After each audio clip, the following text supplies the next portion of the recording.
अस्सलाम वालेकुम। आज हम स्टार्ट करेंगे first chapter by the book of pathology नाम दानिश। सो इस इंट्रोडक्शन टू पैथोलॉजी। पैथोलॉजी होता क्या है? स्टडी ऑफ डिजीज़ होती है पैथोलॉजी, और इसमें हम स्टडी करते हैं कि ऑर्गन्स और टिश्यूज़ जो कि हेल्दी बॉडी के होते हैं वो कैसे चेंज हो जाते हैं एक सिक पर्सन के टिश्यूज़ और ऑर्गन्स में। इसको हम क्लासीफाई कर सकते हैं जनरल और स्पेसिफिक पैथोलॉजी या फिर क्लिनिकल और एटोनॉमिकल पैथोलॉजी। तो जनरल पैथोलॉजी में बेसिक कि ये इसमें सेलुलर लेवल पे कैसे चेंज आया कि बेसिक रिएक्शन ऑफ द, ये स्टडी होती है basic reaction of the cell and tissue जो कि एबनॉर्मल स्टिमुलाई उनको मिलता है उसकी, और अंडरलाइंग और जो है ये बेसिक चीज़ होती है कि हर डिजीज़ में क्या एक बेसिक प्रिंसिपल फॉलो हो रहा है। तो बेसिक प्रिंसिपल और mechanism of the disease production, जैसे कि इन्फ्लेमेशन है तो बहुत सारी डिजीज़ में हम इन्फ्लेमेशन वगैरह पढ़ते हैं। उसके बाद आती है स्पेशल और स्पेशल पैथोलॉजी। तो इसमें हम specific response of specialised organ and tissue देखते हैं, और उसके बाद इसमें मोर और लेस डिफाइंड स्टिमुलाई हमारे पास प्रेजेंट किया जाता है। Special pathology deals with the disease of specific organs और सिस्टम्स ऑफ द बॉडी, जैसे कि एग्जाम्पल में ले लेंगे इन्फ्लेमेशन इन लंग्स और किडनी। उसके बाद है कि डिजीज़ होता क्या है? तो डिजीज़ इज डेविएशन फ्रॉम और इंटरप्शन ऑफ नॉर्मल स्ट्रक्चर और function of any part, organ or system of the body manifest by characteristics of sets or set of signs and symptoms। deviation और या फिर interruption normal structure और function में, और ये set of science और symptoms इसमें होते हैं। उसके बाद डिजीज़ को हम कैसे क्लासीफाई कर सकते हैं? इन्फ्लेमेटरी डिजीज़ जिसकी एग्जांपल है ट्यूबरक्लोसिस और अपेंडाइटिस। उसके बाद degenerative disease osteoarthritis, neoplastic disease lung and breast cancer, traumatic disease fracture of the bone.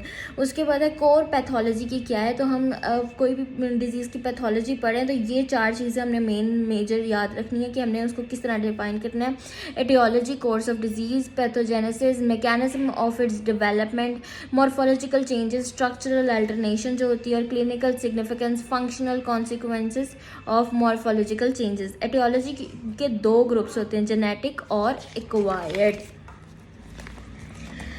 उसके बाद है हमारे पास जेनेटिक में क्या होगा? हमारे पास abnormalities of chromosome called mutation और डिफेक्ट इन डिजीज़। उस और के हमारे पास जेनेटिक लेवल क्रोमोसोम जो है हमारे पास जेनेटिक मटीरियल है, उस लेवल पे जो डिफेक्ट्स होते हैं वो जेनेटिक होते हैं एटियोलॉजी में।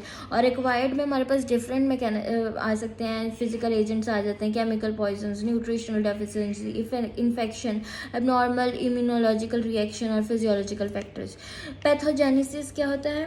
तो sequence of events in cell और टिश्यू और whole organism in response to causative agent, कि कोई भी एक सीक्वेंस ऑफ इवेंट अकर हुआ हो किसी एक पर्टिकुलर एजेंट की वजह से सेल, टिश्यू या फिर पूरे ऑर्गेनिज्म में। और ultimate expression of manifestation of disease के डिजीज़ एक्सप्रेस कैसे हो रही है। Morphological changes, structural and associated functional changes इसमें हम कंसिडर करते हैं, और कैरेक्टरिस्टिक ऑफ डिजीज़ और डायग्नोसिस ऑफ एटियोलॉजिकल प्रोसेस कि इसमें कैरेक्टरिस्टिक्स डिजीज़ की डिफाइन होते हैं। उसके बाद क्लिनिकल सिग्निफिकेंस में हमारे पास आएंगे साइंस एंड सिम्टम्स और कोर्स और prognosis of the disease. Biopsy क्या होती है? कि removal of the tissue to diagnose what is the defect और what is the problem going on in the body. उसके बाद है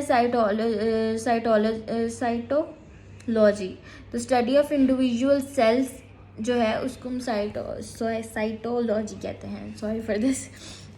उसके बाद है डिस्ट्रीब्यूशन ऑफ बॉडी एपिथेलियल, ये हमने पहले भी पढ़ा लेकिन इसको रिवाइज कर लेते हैं कि किस तरह के एपिथेलियल होते हैं। Simple glomerular, GIT, gall bladder, cervix में सिलिएटेड सूडोस्ट्रेटिफाइड कोलम्बनर जो कि रिस्पिरेटरी ट्रैक में होते हैं, stratified squamous, skin, epidermis, lip, tongue, fornix, oesophagus में होते हैं, ट्रांजिशनल स्ट्रेटिफाइड यूरिनरी ब्लैडर और पेल्विस में होते हैं। स्ट्रक्चर ऑफ सेल में हमारे पास जो है वो तीन पार्ट्स में डिवाइड करते हैं सेल मेम्ब्रेन, न्यूक्लियस और साइटोप्लाज्म में।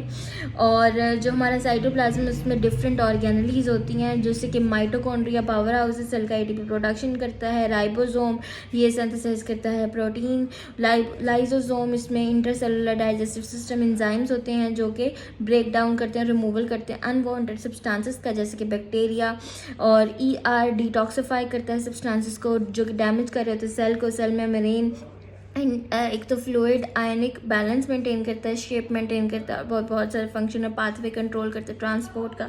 उसके बाद न्यूक्लियस जो कि कंट्रोल सेंटर है जिसमें हमारा जेनेटिक मटेरियल DNA होता है। So this was all for the first chapter. Now we will continue the further second chapter in next video. Thank you, bye and keep watching and like and subscribe my channel please.